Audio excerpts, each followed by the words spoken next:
Assalamu alaikum everyone. So today we are going to discuss the fixed appliances in orthodontics.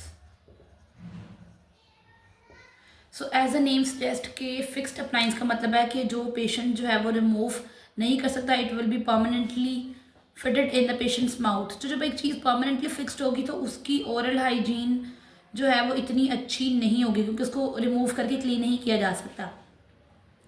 लेकिन ये तो उसका हो गया ना डिसएडवांटेज, तो उसका एडवांटेज भी है. So we have an advantage कि हमें जो है पेशेंट कंप्लायंस की ज़रूरत नहीं है, लाइक पेशेंट कोऑपरेशन हमें नहीं चाहिए, राइट कि हम नहीं चाहते कि पेशेंट इसको इतनी देर वेयर करे और इतनी देर इसका ख्याल रखे और ये ब्रेक वगैरह ना हो, तो ये वाली प्रॉब्लम्स हमें नहीं आती.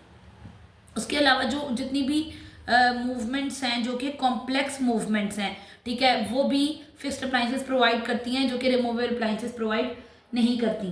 ठीक है, अब हम देखते हैं कि द टाइप ऑफ मूवमेंट्स जो कि फिक्स्ड अप्लाइंसेस प्रोवाइड कर सकती हैं वो कौन कौन सी मूवमेंट्स होती हैं. सो जो मूवमेंट्स हमारे पास that can be provided by a fixed appliance, सबसे पहले उसमें हमारे पास आती है टिपिंग. टिपिंग मूवमेंट जो है वो सबसे simplest type of tooth movement है क्योंकि इसमें हम लोग क्या कर रहे होते हैं कि एक सिंगल फोर्स को अप्लाई कर रहे होते हैं. अब वो सिंगल फोर्स क्या कर रही होती है, for example this is a tooth,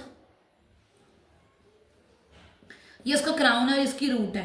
so tipping में the single force applied on the crown, कि आपने यहाँ पे एक फोर्स लगाई क्राउन के ऊपर and it results in the movement of the crown area. This area will move in the direction of force. अगर आप इसको इस तरफ लगा रहे हैं तो crown will move in this direction. अगर आप यही फोर्स ऑपोजिटली कर दें, लाइक इस तरफ कर दें, तो क्राउन इस तरफ. तो जिस जो आपके पास डायरेक्शन जो है वो क्राउन के ऊपर फोर्स की होगी उसी तरफ क्राउन मूव कर जाएगा.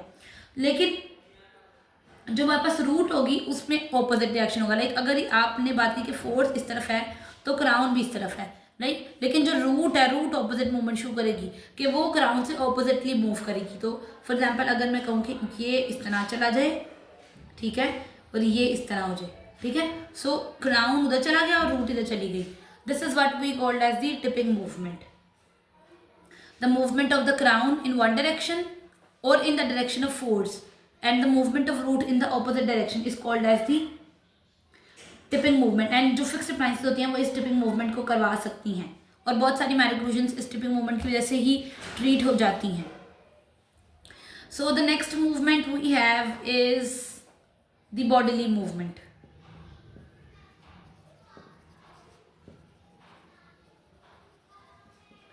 बॉडीली मूवमेंट के लिए हम लोग एक दूसरा लफ्ज जो है वो ट्रांसलेशन का भी यूज करते हैं,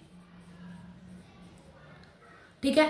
सो बॉडीली मूवमेंट के अंदर ये होता है कि आपका जो क्राउन और जो रूट है वो दोनों सेम डायरेक्शन में मूव करेंगे. लाइक अभी हमने टिपिंग देखा उसमें ऑपोजिट था नहीं, लेकिन इन दी बॉडीली मूवमेंट अगर आपका ये क्राउन और जो रूट है वो दोनों सेम डायरेक्शन में जाएंगे. अगर वो इस तरफ जाएंगे तो दोनों इस तरफ जाएंगे, अगर वो इस तरफ जाएंगे तो दोनों ही इस तरफ जाएंगे. So the movement of the crown and the root in the same direction is called as the bodily movement. Third movement we have is the torquing. The torquing movement में क्या है, so in torquing movement the root move in the labial direction. Root की labial direction में movement को हम torquing कहते हैं, ठीक है. तो इससे लेबियल के अलावा हम लिंगुअल दोनों तरह की movements. So specifically torque is not a crown movement. अगर आप इसमें पेपर में लिखते हैं जी कि क्राउन जो है वो इस तरफ जा रहा है या क्राउन की मूवमेंट ये है, नहीं लिखना आपने. You should have to write only the root movement which can be in the labial direction and which can be in the lingual direction. So this is torquing. और torquing जो है वो हम लोग फिक्स्ड अप्लायंसेस की मदद से करते हैं. फिर आ जाती है हमारे पास द नेक्स्ट मूवमेंट, इसी पे ही हम कर लेते हैं. The next movement is uprighting. What is uprighting? Uprighting is basically the mesiodistal movement of the root.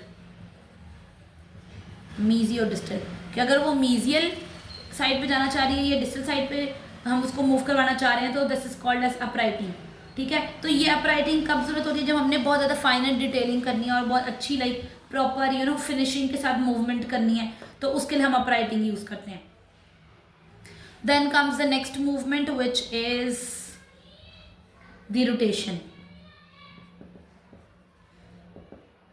Rotation is, as the name suggests, something is being rotated. So you know, whenever rotation takes place, there is an axis, the fixed axis around which that rotation takes place. For example, for a circle, we have a center point around which a circular motion occurs. So in rotation, we always have a fixed point along which the axis a body can be derotated. So जो degree of rotation है, ये जो rotation movement है, ये removal appliances provide नहीं करती. They can also be provided by the fixed appliances. So always remember, rotation takes place around the long axis of the tooth. Then comes the extrusion and intrusion movement, which is the last movement which can be possible by the extrusion and intrusion. So extrusion means the movement of the tooth in the occlusal direction. Like if this tooth is moving upward in the occlusal direction, and same is the case if this tooth is moving downward in the apical direction towards the root, and it is towards the opposite dentition or the occlusal direction. So extrusion and intrusion are basically always along the vertical axis. You can see vertical movement. So whenever your movement is occurring along your vertical axis, in which the tooth is moving in the occlusal direction or the tooth is moving in the apical direction, that is possible with the help of the fixed appliances. That cannot be possible with the help of the removable appliances. So in this video हमने summarize किया कि कौन कौन सी movements जो हैं वो possible होती हैं with the help of the fixed appliances. तो मैं उसको एक दफ़ा brief कर देती हूँ दोबारा. We studied कि हमारे पास we have tipping movement in which crown opposite and root opposite. So then we comes out bodily movement in which crown and root moving in the same direction. Then comes the torquing movement, which is purely a root movement, and root can be labial and root can be lingual. Then comes out the uprighting, which is the mesial and distal movement of the root, specifically root. Then comes out the rotation. Rotation is when the tooth is being rotated around its long axis. And then last one comes out to be extrusion and intrusion, which are basically the movements in the vertical direction. So stay tuned for the next video, and if you like this video, do thumbs up and subscribe the channel.